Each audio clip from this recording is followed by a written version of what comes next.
Hi, it's me. I'm back to chat. We haven't chatted for a while, have we?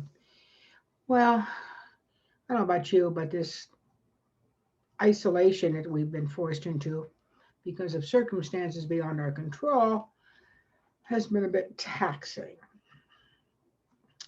on us all. And it's brought up a lot of emotions. We don't have much to, a lot of the things that we used to do to distract us and get away from things, we don't have anymore. We can't do anymore. So we're kind of stuck with ourselves, and it's been rough on a lot of people. A lot of people having to deal with all the emotions that are coming up, and it's, including myself. Well, I wanted to talk about emotions, and I think I mentioned this before that emotions are our body's way of talking to us. It's not something that we want to get away from. And we don't want to shoot the messenger, okay? Because emotions are messages. They're our body's way of trying to talk to us. And certainly nobody wants to get away from the pleasant emotions. My God, we all want more happy emotions. We want good emotions. It's those uncomfortable ones that we have issues with. It's the anger and the sadness and the grief and the loneliness. I did a piece on loneliness. Um, that we're trying to get away from. But that's not the right approach because you cannot run away from yourself, and your emotions are yours. They're not somebody else's, they're yours. They're mine. They're my emotions. The thoughts, events, type of thing trigger and turn on our emotions because they trigger old memories, feelings from the past. So there's absolutely no way to run away from them. So and stuffing them doesn't work either. And what we get eventually to feeling is that because they're uncomfortable, there's something bad about them.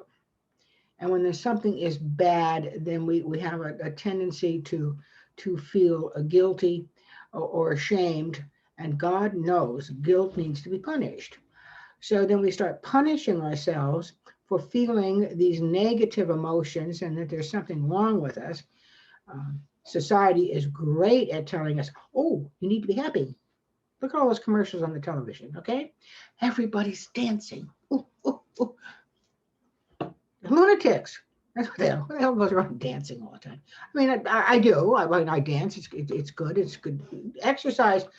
But everything does not throw me into dance. Do you imagine what people come back and 400 years from now and watch all our TV commercials? They're gonna take off the friggin' wall. Oh, I got a new car part. Yeah, advanced auto parts. Oh, I'm happy. Crazy. So we have these emotions that we have to deal with, and it, it's it's not something that you can run away from or stuff. It just doesn't work because what it is, it's not the emotion that's causing us the angst. It is the message that it's trying to give us. Because if we don't look into it, if we don't allow ourselves to feel the emotion, and then ask, what is this message that I'm getting, and delve into it, if we try to ignore it and distract ourselves from it, stuff it, do something else, it's just going to be revved up until it gets our attention. Emotions are here to get our attention. Excuse me, Sonny, we've got a problem here. You got a little issue, you need to deal with it. Okay? That's what it's for. So we need to sit with that emotion. As uncomfortable and difficult as it is, we have to sit with it and allow ourselves to feel it and identify and put a name on it. This is sadness. This is anger. this is frustration, this is fear, this is grief, all of those things. Oh, that's Fred. He always wants to be a producer. So that's what we need to do is we need to sit with that and feel that.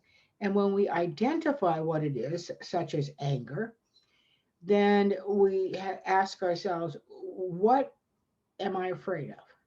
Because anger is the emotion that gets us the energy that takes us past fear, takes us past fear. It takes us up to a level of courage so that we can do something about the things that we're afraid of. Yeah. So we can't do anything about the emotion of fear.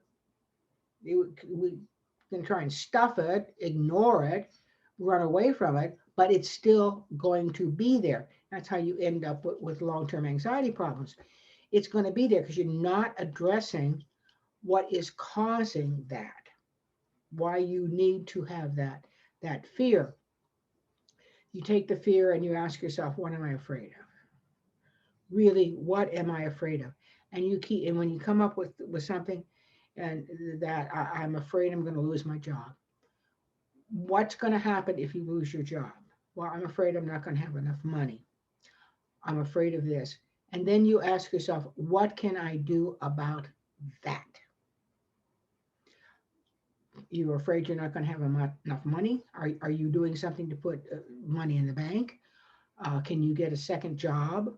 Can you do something about the job that you have? Are you falling down on it somewhere? Has somebody said something to you? That you can do something about to relieve that fear. Right? It is an actual something somewhere.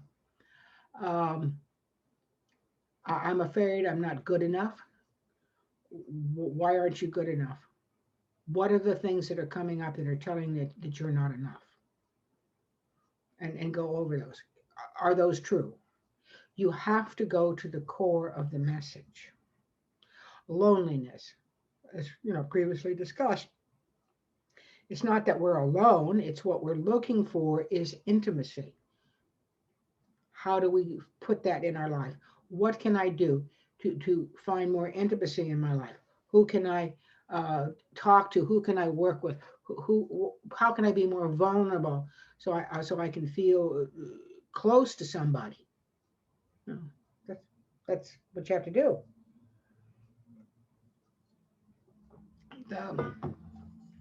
Grief, loss.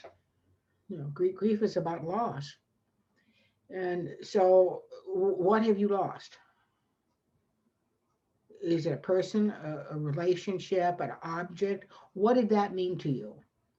You may or may not be able to get it back, and you certainly can't totally replace it, particularly if it's a person, but you can replace those feelings that person gave you.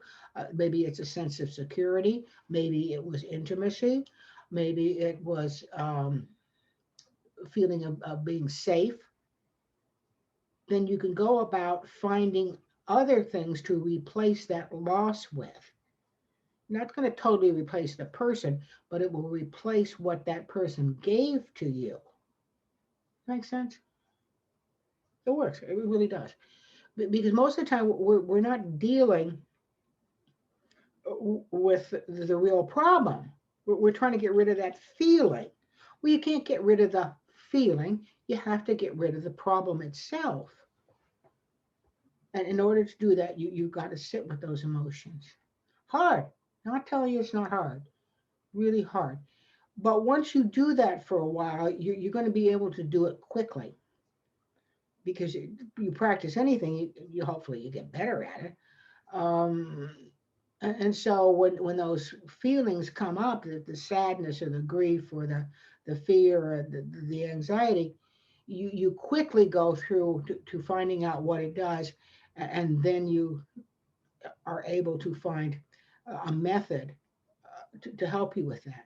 Now you feel like you have some control. Before you didn't think you had any control over anything, and that made it even worse.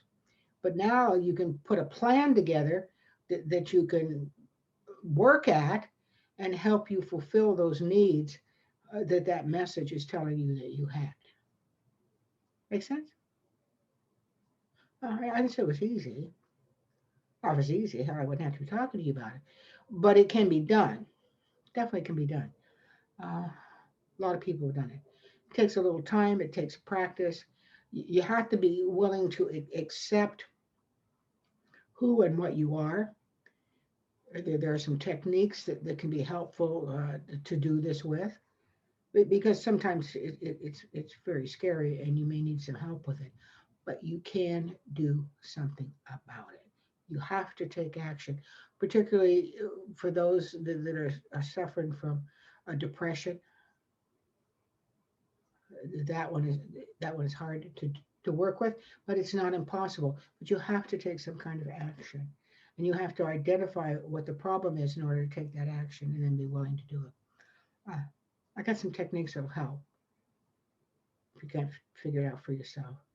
Give me a call. My website, the phone number's up there. I like doing this. I do. It's fun for me. Well, I mean, your pain's not fun. That didn't come across. I'm sorry I said that. But I really enjoy helping people. Some people think I'm good at it. Give me a call. Website. Okay. Enjoy your weekend.